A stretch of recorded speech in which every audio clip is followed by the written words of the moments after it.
Hi guys, thanks for stopping by. As you may have seen in my latest videos, I've been struggling with the water entering the crankcases.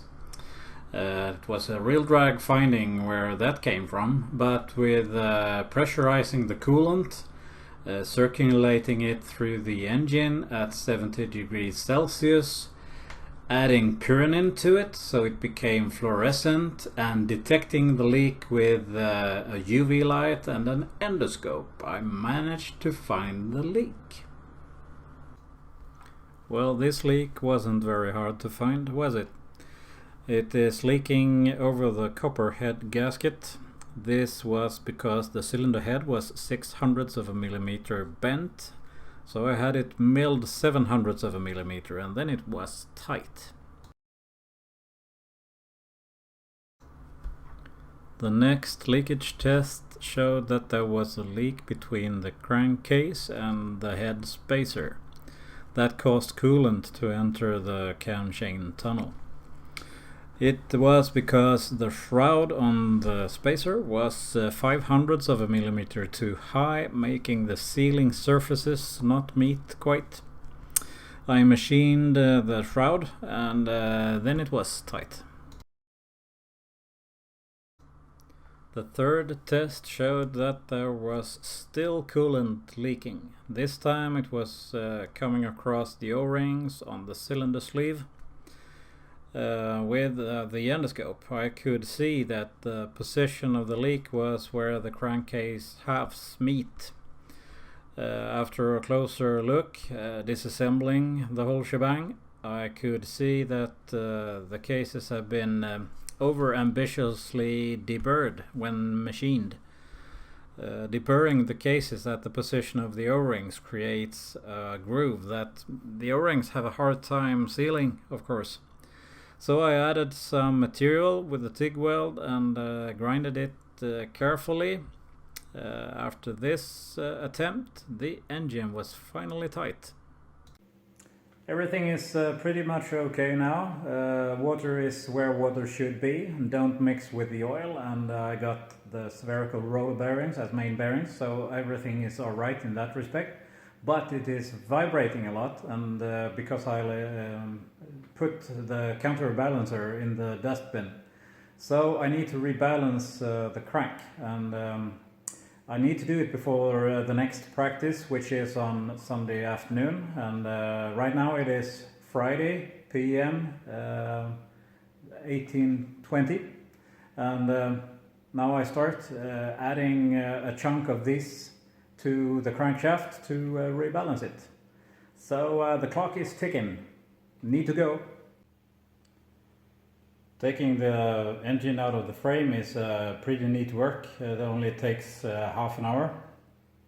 At least when all of the team is working good together. Joining forces, so to speak. Marvelous work, everyone. Fantastic. The upgrade to larger main bearings took some space here on the left side, so there was no room for the counterbalancer. So this is a necessary sacrifice to remove this. But when removing it, it adds an imbalance to the whole system. So in order to keep the vibrations moderate, I needed to put add some weight to the crank like this, and there is a little bit space here to just do it simple, like just adding material. Otherwise, I would put in some tungsten copper inserts or something like it. But this is much easier, and since I've got the space for it, it's quite easy. I'm aiming for counter or a balance ratio of 0.62. We'll see how this works.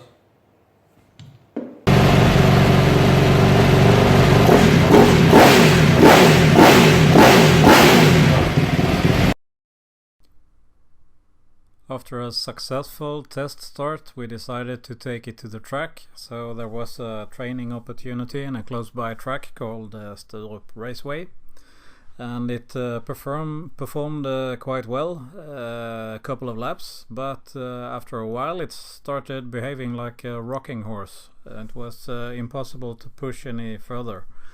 It felt like the rebound damping was off and not giving any damping at all, actually.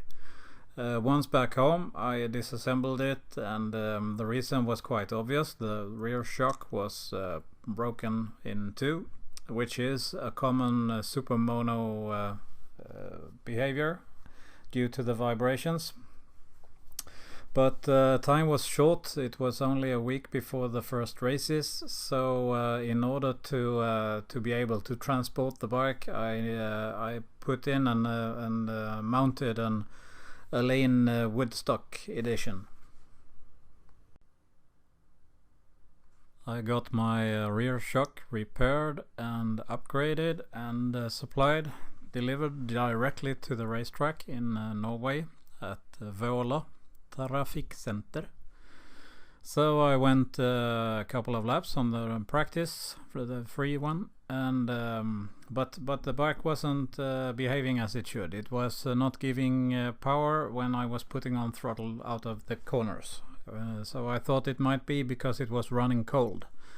So I was interrupted the practice, went into the pits and put some duct tape on the coolers and got the coolant temperature to go at least up to 65 degrees centigrade, and but that didn't change anything. I thought it might be that the EFI was running in cold start sequence.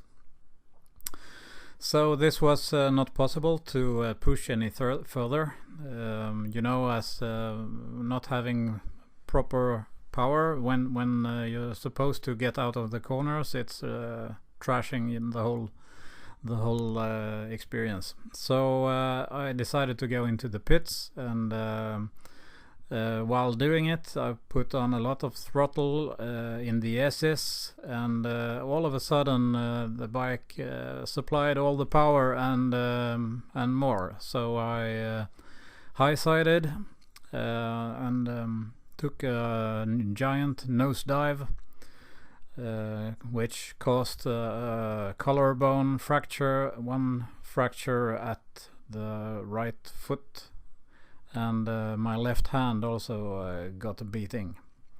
So you can see at the X-rays here that I have two broken collarbones now. The green circle is the old one, and the red circle is the new one. And afterwards I tried to figure out what was causing the problems, and it seems like from the log files that there is a disturbance at the RPM signal, which might mess up the EFI. So we'll see where the real problem is, and I'll have to fix it and get back. Because I'm a stubborn bastard, you know. I'll be back.